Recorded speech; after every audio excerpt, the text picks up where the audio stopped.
All right, welcome to the Coo Cattlemen. I'm your host, Seth King, and I'm delighted to finally be sitting down with Mark and Jamie Schulz in Elkton, Minnesota. I've got a little keepsake here from Flatland Farm that I was given when Kimber and I were given when we were visiting earlier this year. And so it's exciting to see you guys and to finally make this happen.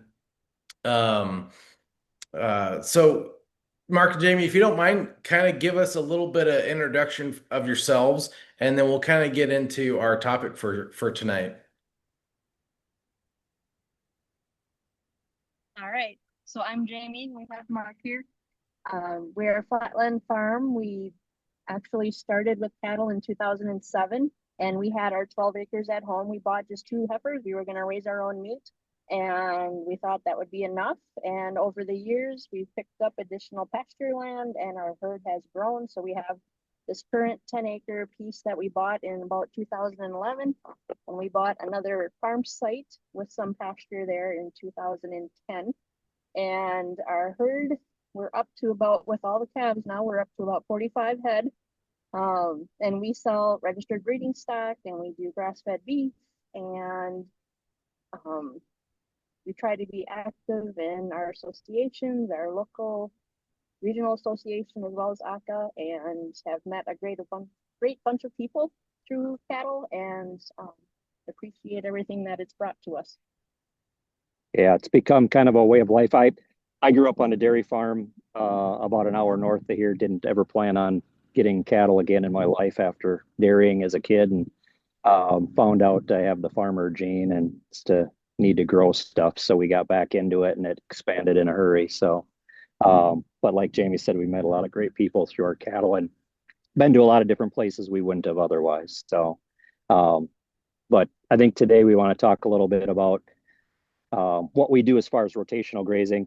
Jamie mentioned that we do grass-fed beef. We actually do grass-fed, grass-finished beef. So our beef are on grass the whole way through. We're very strict in that because that's what we tell our customers, and to the point where we don't even use cornstalk bales because they might have some corn in it. Just to be very strict and be very honest with our clients. And as far as our registered breeding stock we sell, we want them to be able to thrive on pasture, and do well just on grass and good mineral and things like that. Um, we are in southern Minnesota. That's where Elkton is. We are in very good. We have very good soil in this area of the country. Land is very expensive, so it's hard to get grazing land because this is row crop country. So we are kind of outliers in the middle of our area here, being that we do grass, but the neighbors have come to endure our grazing and all that kind of stuff, and having hairy cows, as they say. But so that's kind of us in a nutshell, I guess. We'll add, we both have jobs. Yeah. So we have full-time jobs, and then we do this in our spare time. So you guys, I call it therapy for my day job. yeah, you broke up just a little bit, Jamie, but you said you both have full-time jobs, and then you're on top of that. I think what was it last week? You guys were bailing, and yeah. So it's it's a Yep. lot, I'm sure. Well, thanks for sitting down with us, and thanks for, on your end there, you got all the technology because it looks like you're, for the listeners who aren't watching the video, Mark and Jamie have a setup out in their pasture, and this is, correct me if I'm wrong, but this is a separate pasture from where you live, where some of the cows are. So you guys are literally sitting out in a field right now, with Yep. Wi-Fi and a laptop, and so this is pretty cool. So Yep. so we have done some intensive grazing, or an intensive grazing podcast in the past, but you guys, what's really interesting is you guys are doing it in the row crop country, like you were saying, Mark. Um, and right now, for listeners, this is right at the 1st of July. So a lot of guys, at least around our area, also the Midwest, that are grazing are starting to run out of pasture a little bit, depending on how much rain you get. So it's a really interesting what you guys are doing, and that's kind of what we want to touch on today. So if you guys don't mind, go ahead and kick us off and kind of fill us in on what you're doing there with your rotational grazing. Sure. Um, having set us up there with the, 1st of July comment, Seth, you know, like I said, I grew up on a dairy farm. It was very conventional dairy farm where you put cows out in the pasture as soon as you get grass, and once the pasture's gone, you start feeding hay, Right. and that could be any time in the summer depending on weather. But here we're trying to graze. This year we went out on this grass about June 19th and or May 19th, sorry, and we hope to be out here yet in October. Um, so there's some different things we do to make that happen. But like you were talking, things do dry up. But 2 years ago, we had a pretty good drought. It was probably the worst that we had seen here since we've been raising cattle. Um, and I think it was about the first part of July, everybody was already feeding and their pastures were gone. With our setup and how we had been grazing, we went about 2 to 3 weeks longer than everybody else, just because we had cover on our soil. We had enough uh, uh, thatch and things like that that held the moisture in a little bit longer. We still did end up feeding earlier, but 2 to 3 weeks can make a big difference in your hay bill and things like that. So, but um, we were wondering if we could do a demonstration on moving the cattle, and then we can sit back down and talk some more, if Absolutely. that works Yeah. for you, Seth. I think listeners and All viewers right. really appreciate that. Yeah, that sounds great.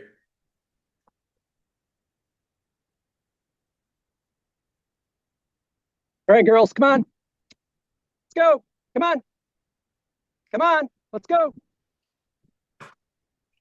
Come on. Come on, girls. Let's go. Come on. Come on. Let's go. Come on. Come on, Leslie. Go. Gabby. Come on.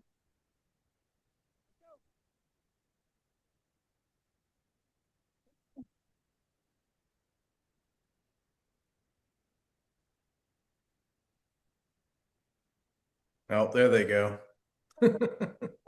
Starting to stand up.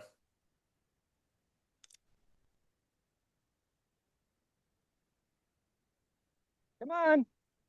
So for those that are just listening, uh, Mark and Jamie have several paddocks set up, and Mark is just simply calling them, and they're already starting to move because I'm sure Mark's going to explain this, but I'm guessing the girls know, when it's time to move and kind of take Mark's lead on that.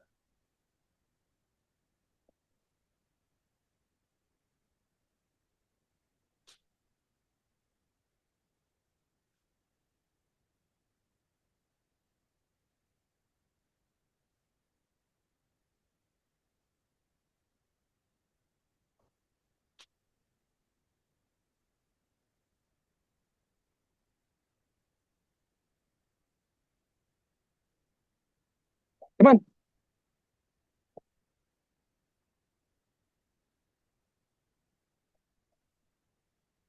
Feel like a sports commentator. Leslie's moving to the front. I think that's Leslie. That might It is. be. Well, and like Jamie said, of course, well-laid plans don't always work out, but yeah, and it's true. This summer I've actually had a harder time moving them because they do feel like they're full and they're not ready. If they need a new paddock, then you can hear them. They'll bellow a little bit and say, "Well, we're ready for new grass." Yeah, I was gonna say that I mean, it's hard to tell on the camera, but from what I can see, the grass looks great in the paddock they're in. So they're they're probably just fat and happy. Yep. and we can sit down and talk and let them move on their own time tonight. Yeah, so if you're looking at this paddock, right, we're kind of where Leslie's standing. Um, a lot of what we do is try to do random grazing to some extent, organized random grazing, if that makes any sense. But you can see that where they're laying that you can see a little taller grass, maybe looks a little more lush. And then just to the left of Leslie, it looks a little more eaten down. Well, Mhm. that happens to be the case as we were coming through this the first time around. Where they were at, they didn't get maybe as much time in there. We thought we needed to move them. And then this next paddock, they got a little more time in there and took it down, maybe a little too much for my liking on that left hand side for the first go around. But they also like that when they come around to the second grazing, which is what they're in now, is the second time around the pasture. So Mark, what are you looking for when it's time to move them? What are some of the signs? So we're usually looking, you know, probably 6 to 8 inches left in the first go around. Um, and Jamie can comment on this too. She took some classes early on when we first started doing the rotational grazing.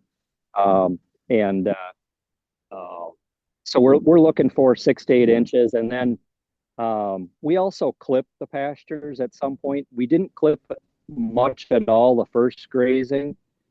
We let some of that seed go down and let them tromp that in on the first go around and second go around. And now we're probably going to clip to get rid of some weeds and get that taller grass that they're not eating anymore. Get that clipped off. So that's some of the things we're looking for. Um, So as far as clipping it, you're talking about mowing it, bush hogging it, basically. Bush hog. Yep, that's what we use. Yep, You're yep. so And one of your previous just like one of your previous guests mentioned, it's kind of you're getting that action like a cow has eaten everything evenly across. So so then that starts stimulating the growth then again. correct, Okay. correct. And in between we did some fertilizing before we started grazing this year, and then we actually and that one was not great because we didn't get timely rains. We thought we were gonna after we applied it, and so we didn't think we got what we needed out of that, and so we came back around and got a second fertilizer application after most of the first grazing, and I think that helped more. Um, so yeah, we it's kind of trial and error that we've done over the years. Actually, you know, we were talking about the drought we had 2 years ago. We actually didn't want them in a complete dry lot area, so we allowed them out on a paddock, kind of a sacrificial paddock. Didn't know what would happen to that the next year, being they had so much hoof traffic on it. But it actually didn't turn out too bad. It came back pretty good because you had a lot of manure spread on that small paddock, and we got good rains early that next year. The thing I worry about probably more than anything is too wet because the cattle will tear up a paddock pretty fast. And I know one time Jamie told me I needed to move some cattle, and I said, no, I got another 12 hours. I'll move them tonight when I get home from work. And by the time I got home, I looked at that paddock and I went, oh boy. And I could tell you where that paddock was for the next 3 years Wow. because you could see it that intensely. Wow. Because of So the now that because of the hoof traffic and you know causing that, now you can see the everybody's starting to move. so just to backtrack a little bit, Mark, you were talking about your rotations somewhat random, and you're basing that on how the paddocks are looking.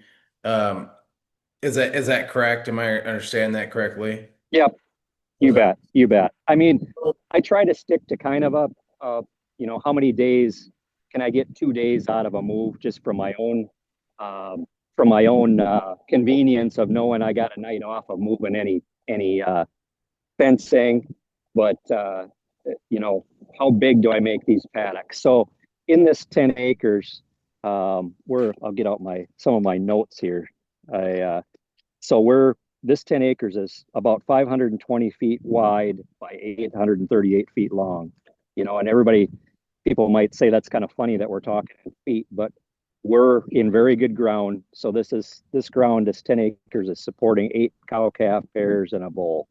Mhm. So we can do that on a limited amount of acres because of the richness of the soil here. Not everybody's the same. They may have a lot more acres to get that amount of head on them. But so we're kind of a rectangle. We've got an alley that splits the center of the paddock, and we have a sacrificial lot up in the very corner that we have a central water. This particular piece of land, when we bought it, had no shade, so we built a shade shelter.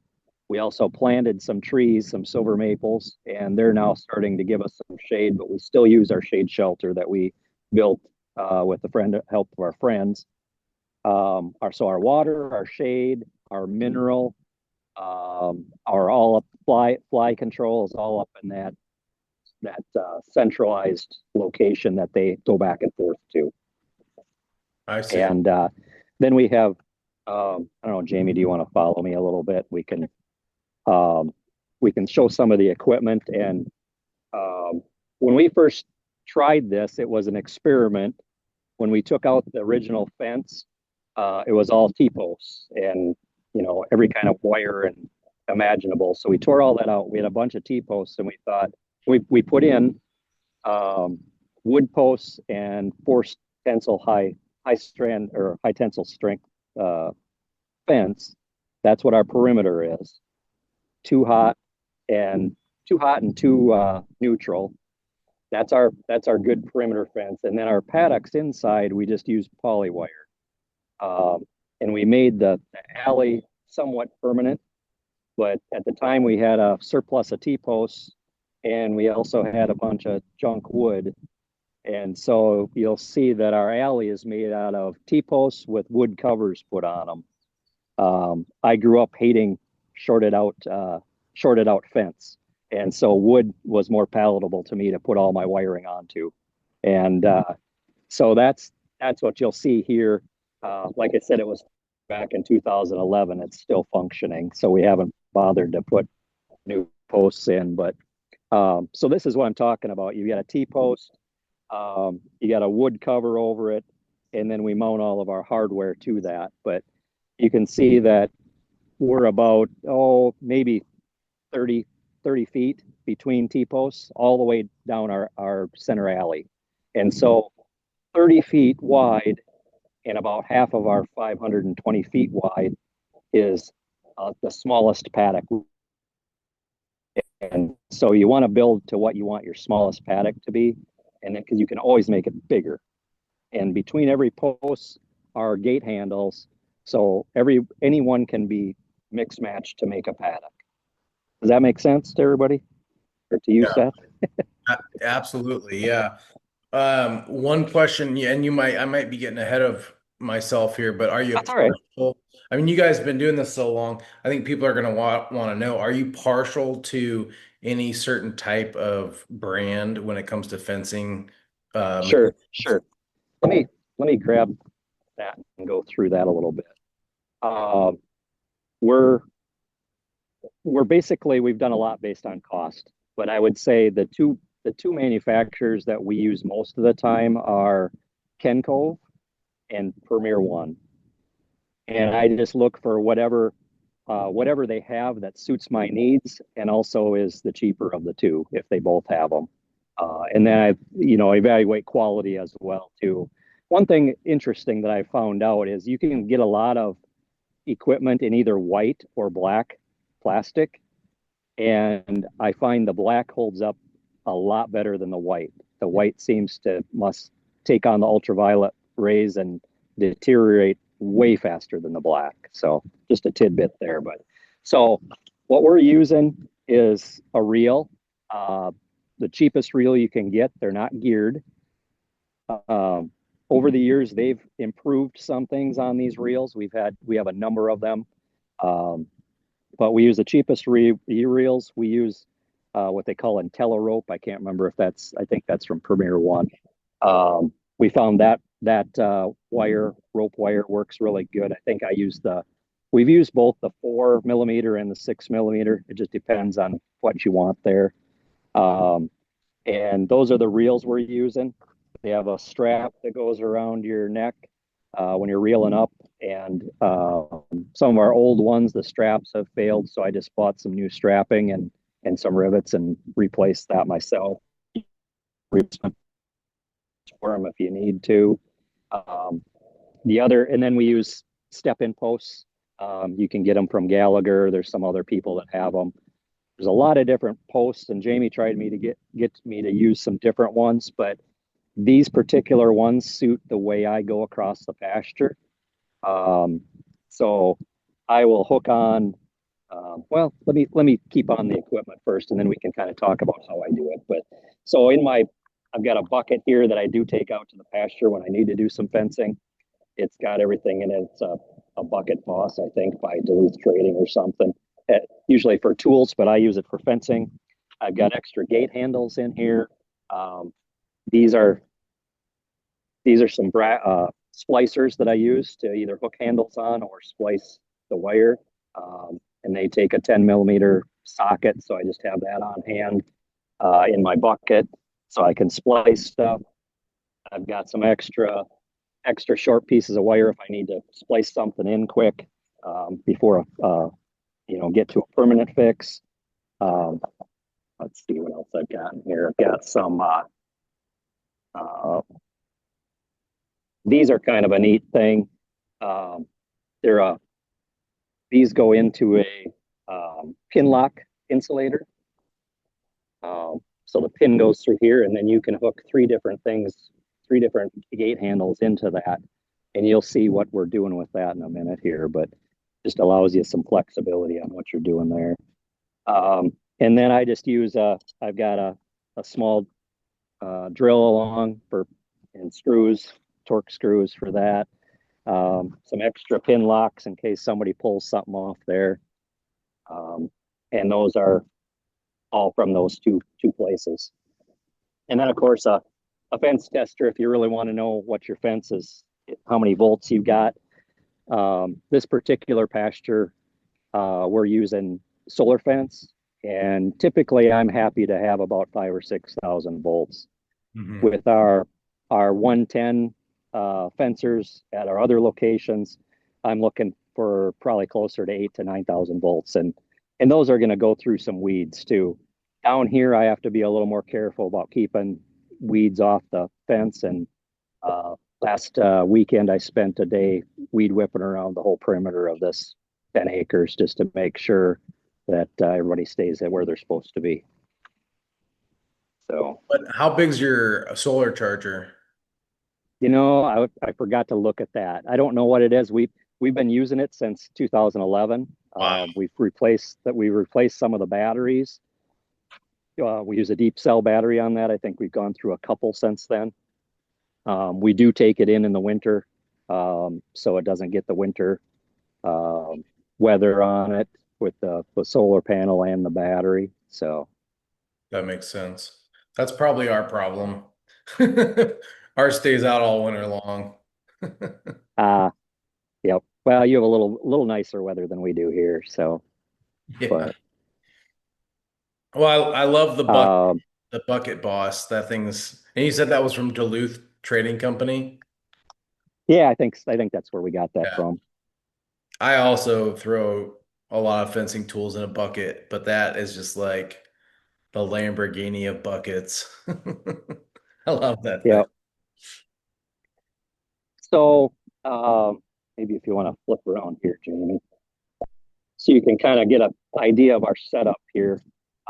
This is kind of going in the opposite direction.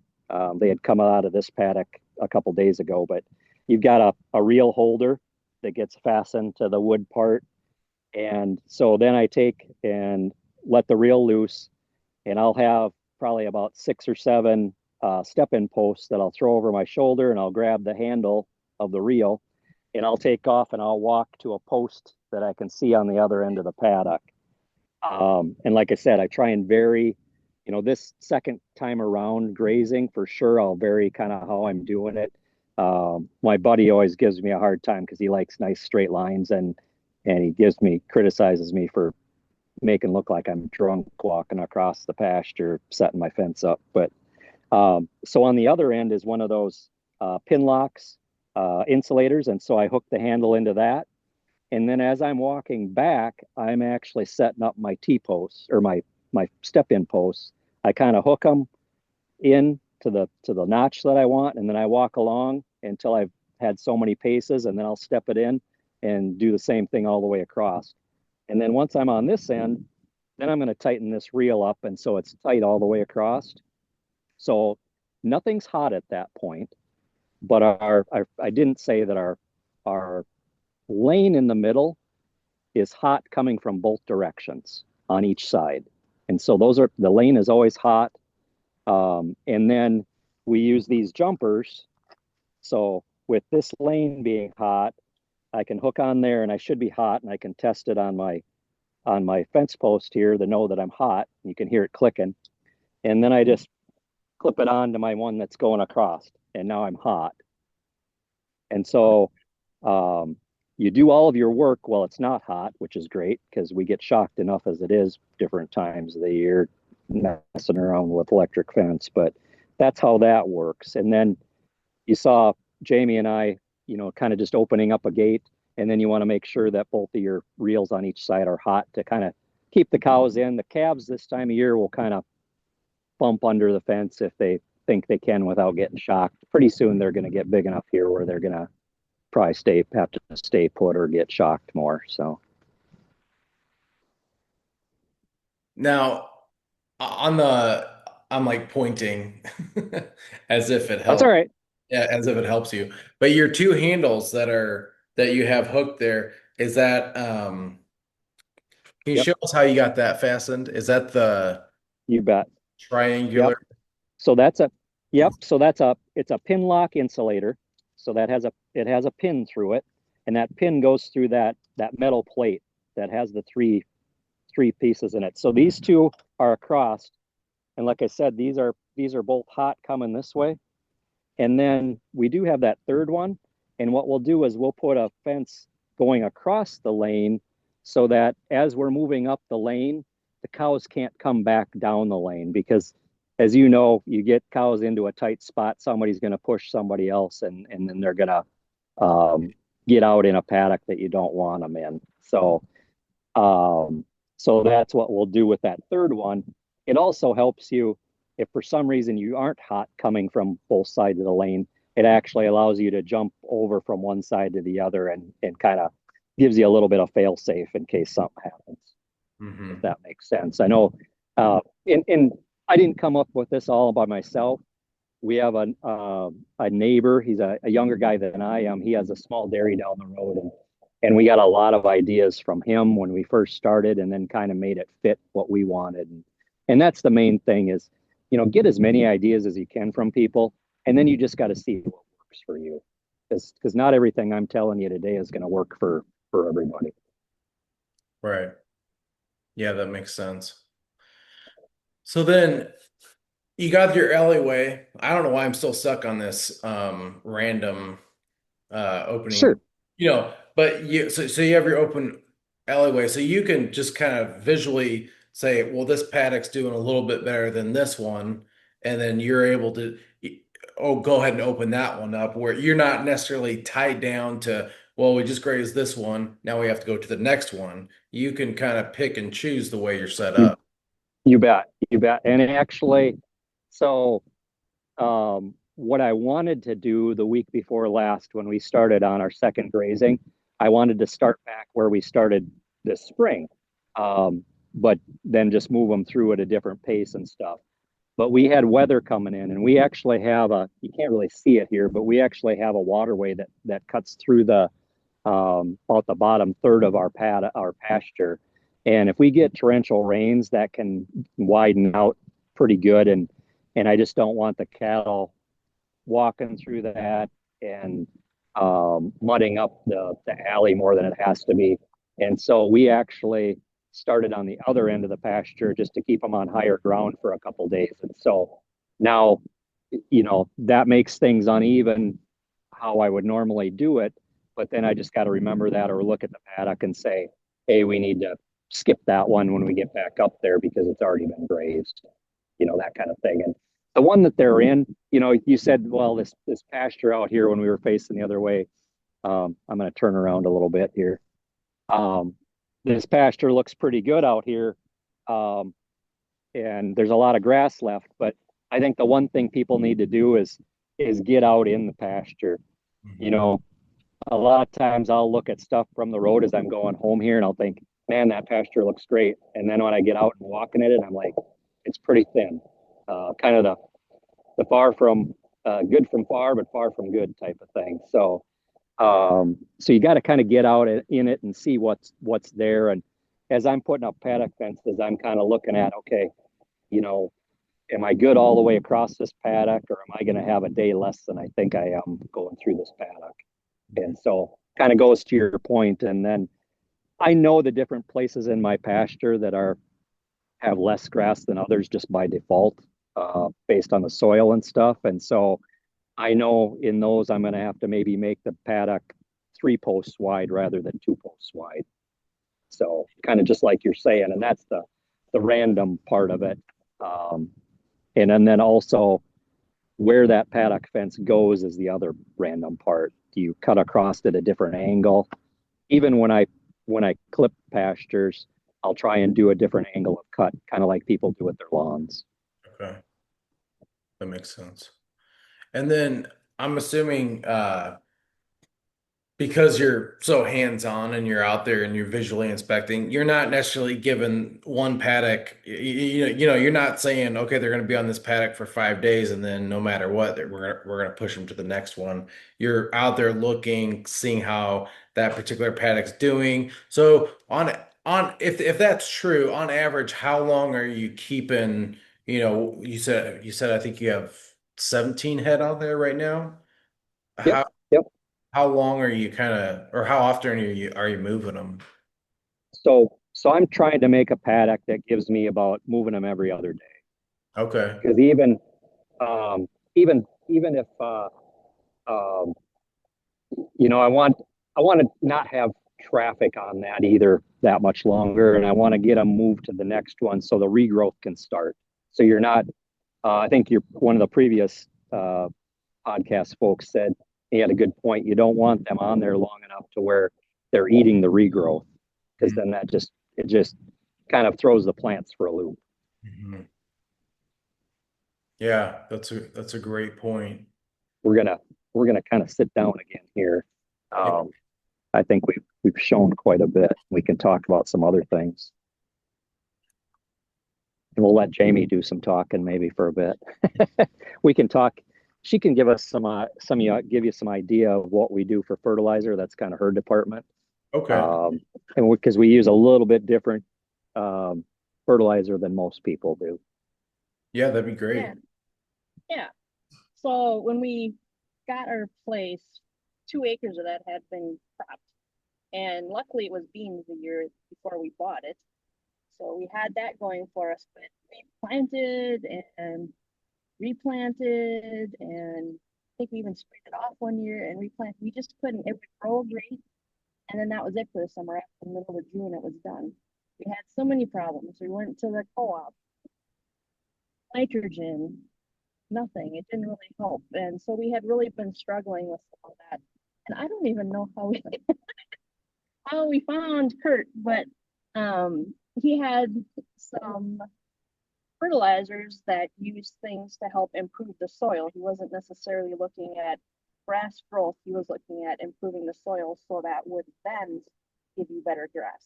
So we do use a fertilizer that has some bugs that you need in the soil for that activity to provide the nutrients that the plants need. It's got it actually has molasses in it. It's got some fish in it, but it's more of a natural. You're feeding the soil versus putting something artificial on to get a spurt of growth in the moment. So we've been using that since 2000 and when did I say 8, I think. And now, I mean, the person that when he comes to visit, he can't believe what our grass looks like. And we're able to put on because our soil does have what it needs in it to grow. So we are doing, 5 gallons per acre over the whole season instead of 5 gallons per acre 3 times a year. Wow. We do try to get in after they've grazed and apply it, but if we get 2 applications on, I'm pretty happy with that. Just timing and just lack of time a little bit has to do a lot with that. But we've really seen a lot of positive from that, along with the paying attention to the grazing that happens on the land. The other piece I'll add to that is, so with the limited amount of acres we have, we don't do a lot of haying. You had mentioned we were haying. That's around some buildings of some friends, and we use that for more for shows or for some hand feeding, some small squares. But we buy 98% of our hay in for the winter from some local folks. And so all of that most of that is fed in our dry lot at home where we bring everybody for the winter. And so as you build that up over the winter, we also have a straw mound that we use in those pens for our cows.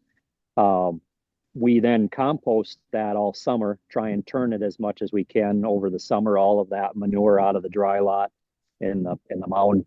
And then late fall, after we pulled the cattle off these pastures, we're applying that compost back to the pasture. And so we're laying down a lot of compost that hopefully gives us some good additions to the soil and helps hold moisture in. I always wonder if I'm putting a little too much on too thick, because I'll get pretty aggressive with it. And but then we let the weather take it in over the winter, break it up a little bit, and then as early as I can get in the pasture without cutting it up, I'll get a harrow out here and we'll hit it with a harrow at least once or twice, just to spread everything out and break it up. And I think between the fertilizer and the compost, we're doing a lot to improve our grassland for our cattle. So, couple questions. First, Jamie, is there a name for this fertilizer? Because I know people are going to want to know. And then, Mark, do you notice when you're spreading that compost, are you noticing any weeds being transplanted out into your pasture because of that? And if so, how are you going about preventing that? I'll let you go first. So the fertilizer that we use is phase 2. And we do put on 1 application of calcium, so 2 gallons per acre of calcium, along with that first, whatever we decide to do, 2 or 3 gallons of phase 2 per acre. And that just, I trust my person. uh, we all have our specialties, and having people that know what they're doing and having that trust in them just gives me a lot of free mental capacity to worry about other things. So we do use 2 gallons of calcium per acre for the year, and then that Why don't you phase 2. tell them how you apply it? Because that's very different than most people think of fertilizer. Sure. So it is a liquid fertilizer. So we have a sprayer, and we've got some bigger nozzles on that sprayer so that the droplet size is quite large. And it's a boomless sprayer. I can just pull that behind the tractor, and it has about a 30-foot. If it's not windy and I can have the nozzles pointed where I want it, it has about a 30-foot spread. So I'm able to cover quite a bit of ground with that. And yeah, it's pretty easy now. It took a while to get all that stuff figured out, and the equipment, get a pump that would pump it, all that kind of stuff, because it is a little thicker than most liquids. It's not like a water. The calcium's pretty thin, but the phase 2 has some viscosity to it. As far as the applying the compost, yeah, we're pretty fussy, and we go to one. We've used basically for the most part one supplier for our hay, He guarantees the hay. It's typically not weedy. It is somewhat local, so that most of it, unless we get into a pinch where he's got to buy some in. But we do try and stay weed free as much as possible. Having said that, there are things that encroach. There's things that you do bring in the hay. I think the composting does help and knock some of those weed seeds back because in the winter it can be 30 below and our compost piles are steaming. So if you put a thermometer in them, they're usually 125, 130 degrees in the middle of that compost pile. So they're cooking pretty good for a long period of time. So that helps a little bit, but I noticed even going around weed whipping around this acreage last weekend, we have a big problem with wild parsnip in our areas. A lot of the ditches have it, and people that go in and clip their ditches typically do it at the wrong time of the year, and they spread that wild parsnip seed around. And so, and then with the waterway through our pasture, that waterway does pick up some of that wild parsnip seed when it comes under the road and through the ditches. So you always got to kind of battle the different weeds that are coming in. The other thing that we have a particular problem with here is we're surrounded by row crops, and so and we're wide open, as you can see from the views. That's why we called our farm Flatland Farm, because it blows for miles here on the prairie. And so if we get, like after the corn's out in the fall or even in the spring, if we get a really strong wind, we end up with a lot of corn stalks on our fence line and probably 20 to 30 feet into the edge of the fence line. And so to the point where we actually come in and bale it in the spring if we have to get it off the field. But it does tend to bring in some thistle and some of the other things that are caught, some of the seeds that are caught up in that or that blow in. So we get a fair amount of milkweed down here.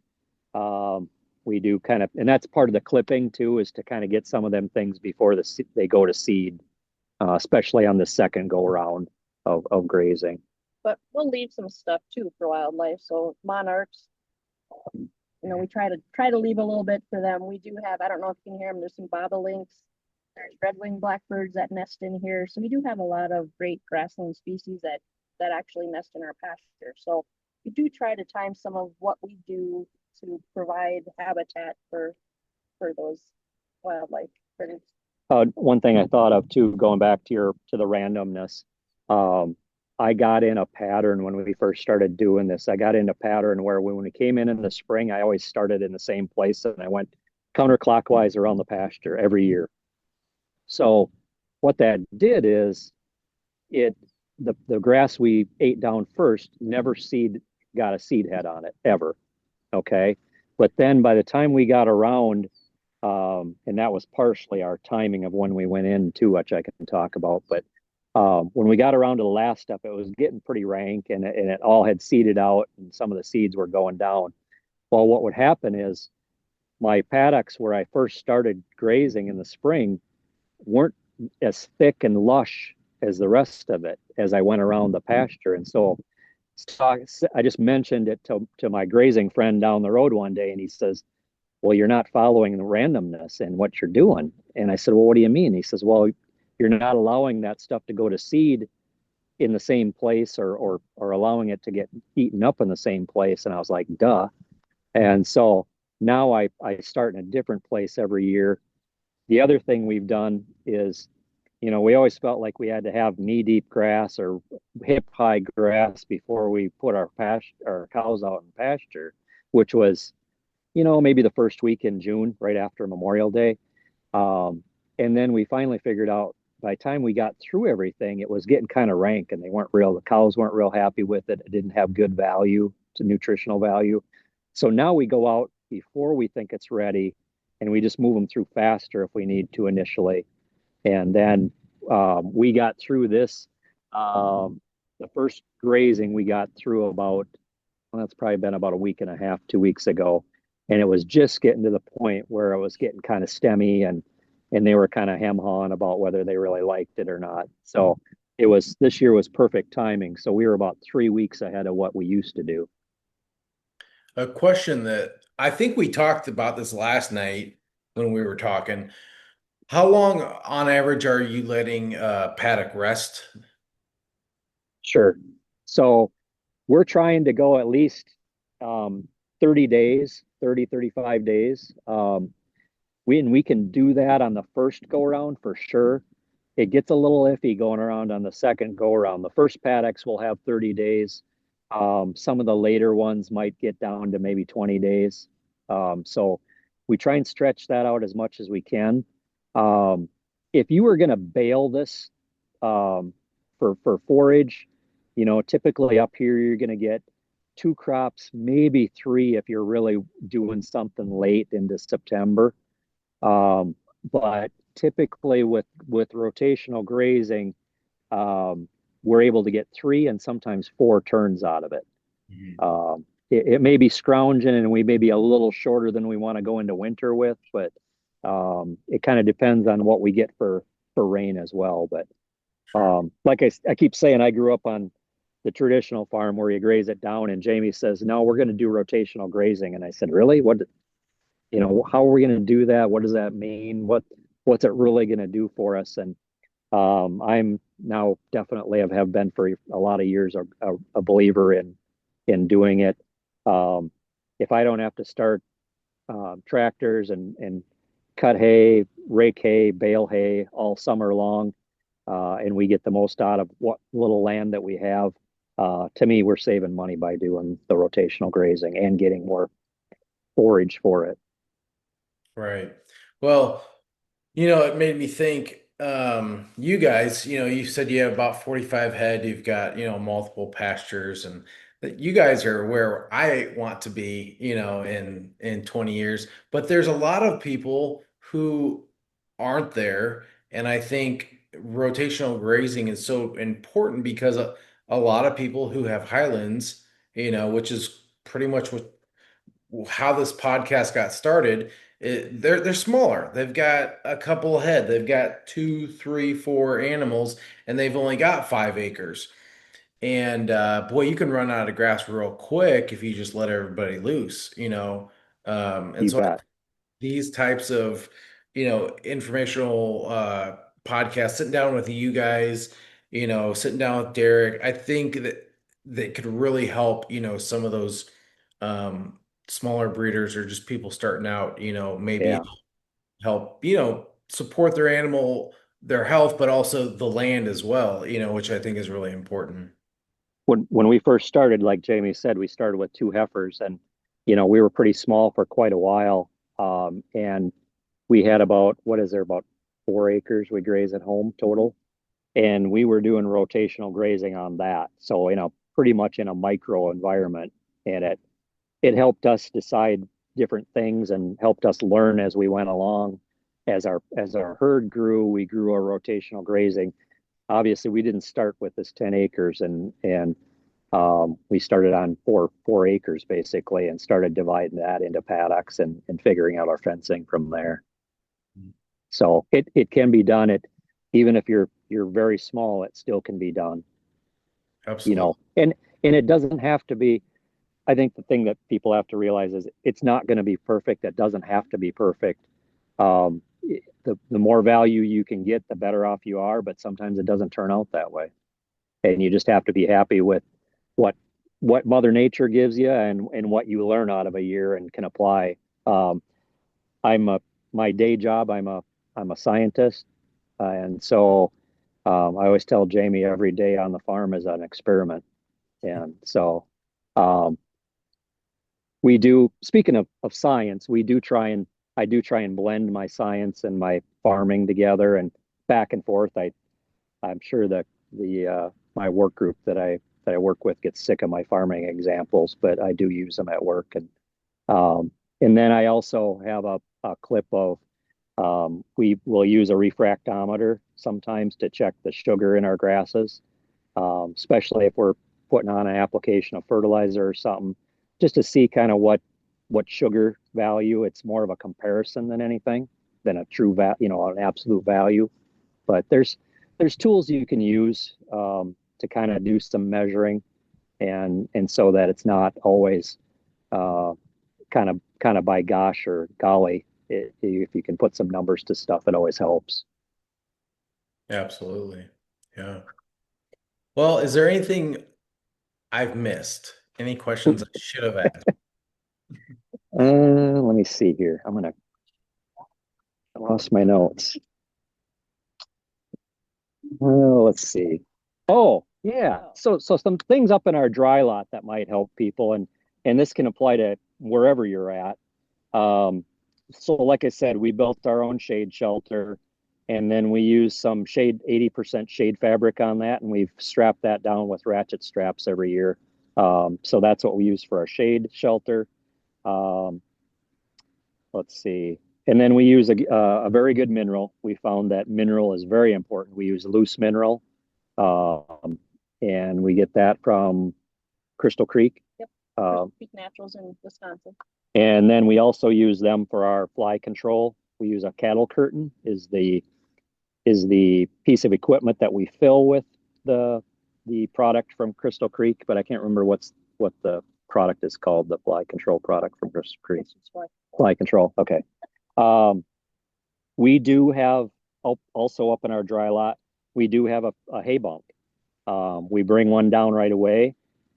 Typically, they don't even bother with it. They kind of use it for sit behind for some shade initially, but like now they're starting to munch on that. And especially, we were pretty cool up until the last few weeks.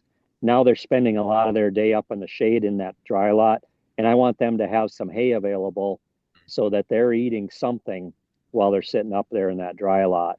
And they'll typically come down at night and spend their time grazing at night when it's hot, but I still want them to have some kind of hay to munch on when they're sitting up there in that dry lot. And we do have some alfalfa and some clover in the pasture too. So if we get to that time of year where things are freezing and you end up with that bloat, um, Potential. yeah, potential, we have the roughage up there that they will go to and eat that. So Yeah. kind of a preventative. Yeah. We're pretty sparse on alfalfa, but it comes and goes depending on what's growing for the year.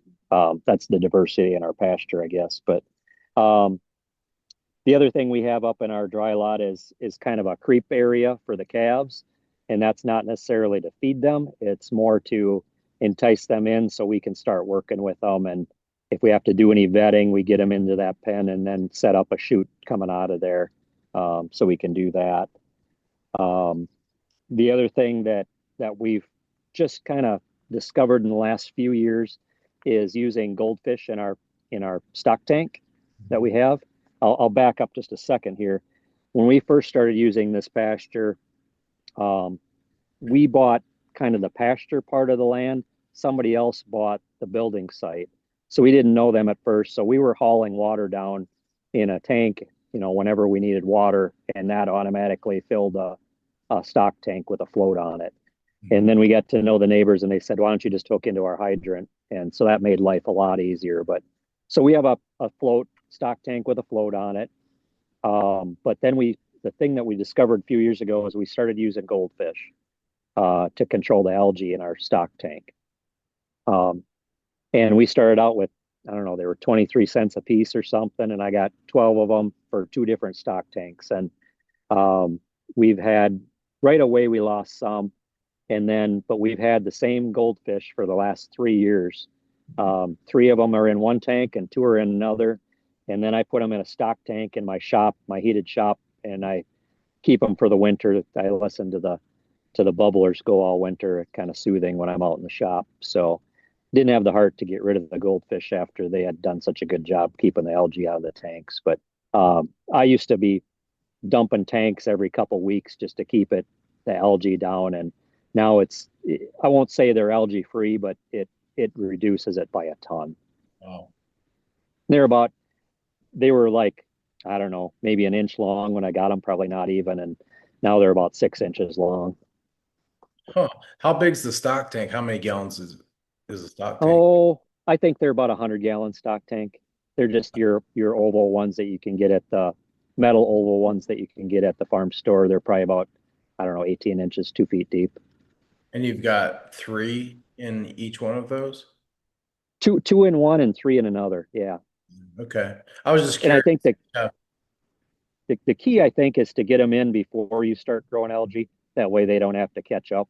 And like this year, I didn't get them out right away, and I already had some algae growing. So they took them a while. They're just now starting to catch up. You have to feed them fish food in the wintertime then in your shop? I Yeah. do. And even in the summer, we'll give them, every few days we might give them something just so they're not living on just algae. But yeah, Huh. so I've heard of that. And well, in fact, we've tried it and we lost several, I think, is yeah. probably why we didn't continue doing it. But it sounds like you figured it out. Well, so far so good. Like I said, every day is an experiment. So we've kept them alive so far. I worry more about um, them not living in my shop than I do out in the pasture. But Well, this has been great, guys. I'm gonna put you on the spot here for a second as we wrap up. What's something, and I feel like you've already given us a ton of great advice, but what's something that you would pass along to somebody that's just getting started in Highlands? A little piece of, wisdom or maybe something you guys have learned along the way.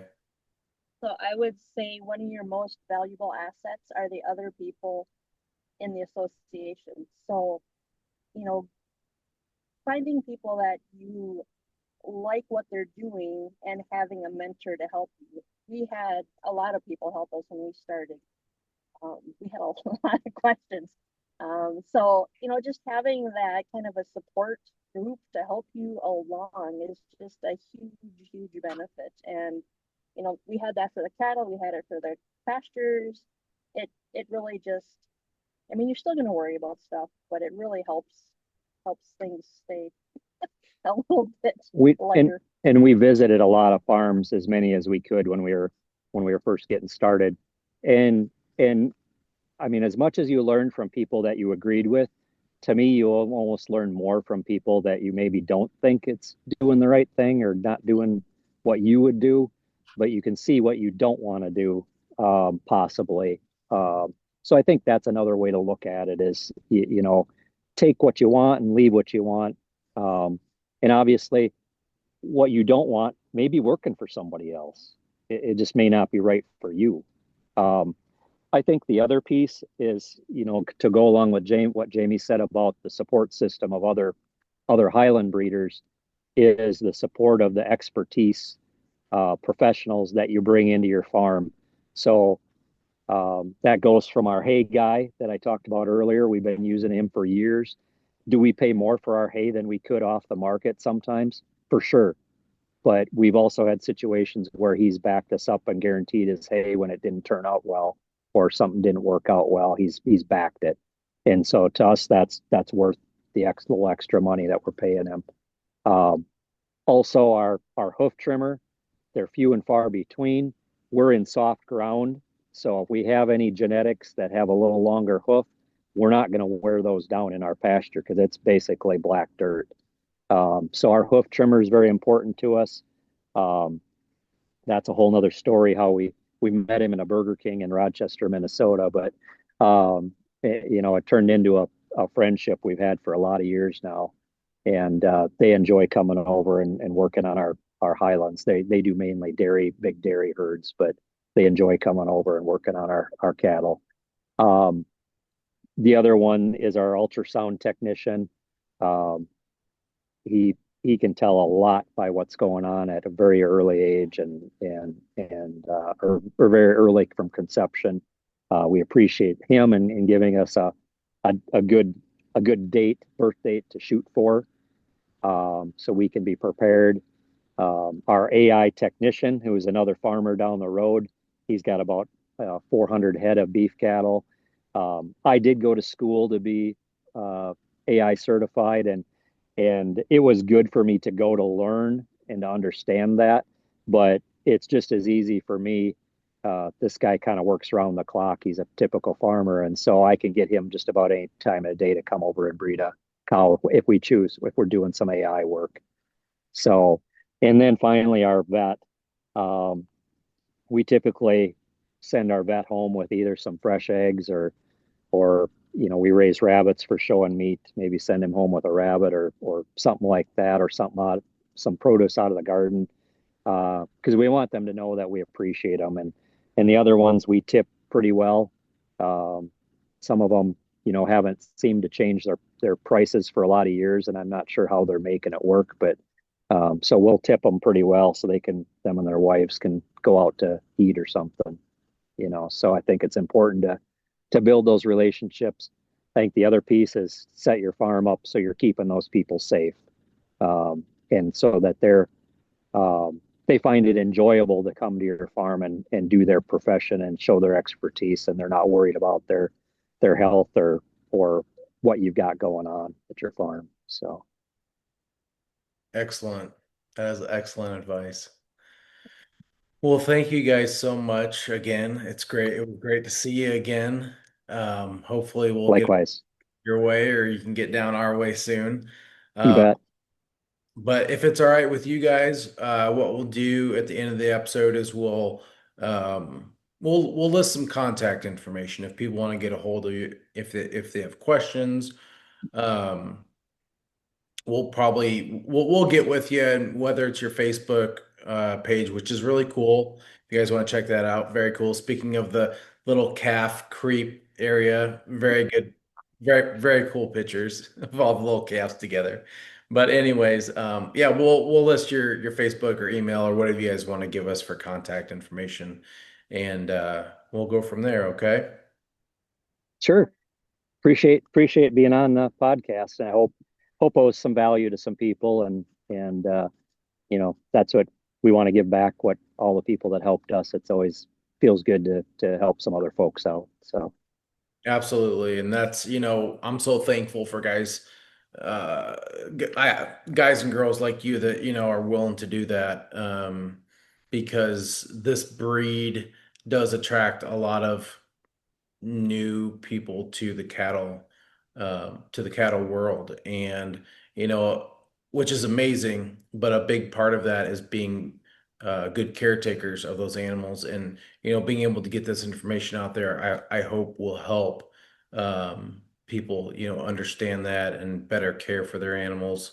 You know, hopefully, we're always striving to do better when it comes to caring for our animals and being good caretakers of the soil and the earth. So I I'll get off my soapbox now, but thank you guys. no, sounds good. Thank you Very guys so nice much for timber. sitting down and sharing all that with us. So Have a good night. and we'll see you guys next time.